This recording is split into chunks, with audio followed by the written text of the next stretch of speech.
I will go to an empty deck and edit figures. So if I wanted to put,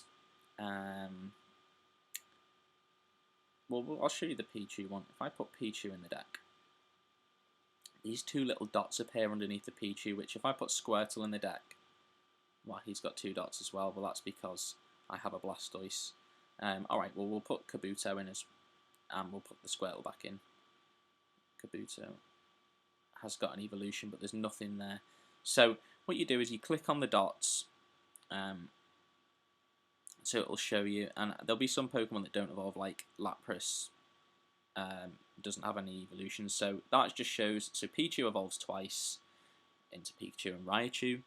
So if I click on the two dots, I have two different types of Pikachu. I have the rare one and the uncommon one, and I could select either of them, and that's who it will evolve into in the match. I always choose the rare one because I think it's a better Pikachu, and then I'd go back. If I had the Raichu, I could put that in as well. Now if you don't have the full suite, so if I click on Squirtle, you can see the Blastoise here. I can set that evolution up, but when I try and press back, it will tell me that I cannot evolve.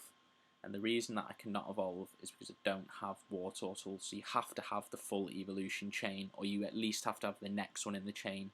So if I didn't have a Squirtle, but I had a Wartortle and a Blastoise, I could include the Wartortle in my deck and you evolve into Blastoise. You just can't have a gap in the middle.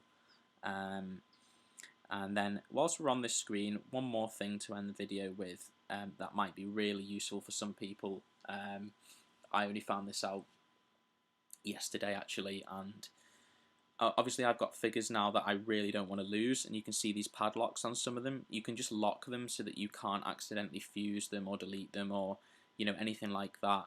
And you could apply it to all of your figures. You could just apply it to the ones you definitely want to keep. And the way you do it is to click the menu button in the bottom right, which I call the settings. It's called menu, but it's got a settings wheel, so I keep calling it settings. And you get this screen.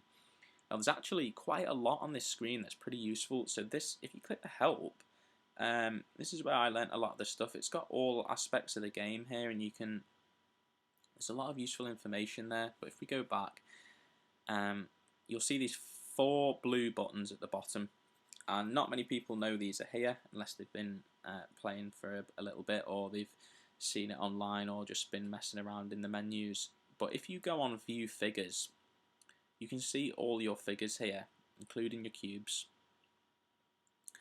And if you click on a figure, let's take Vaporeon for example, see this padlock in the top left. If I click that, and it does lag a bit when you click it, actually, the padlock.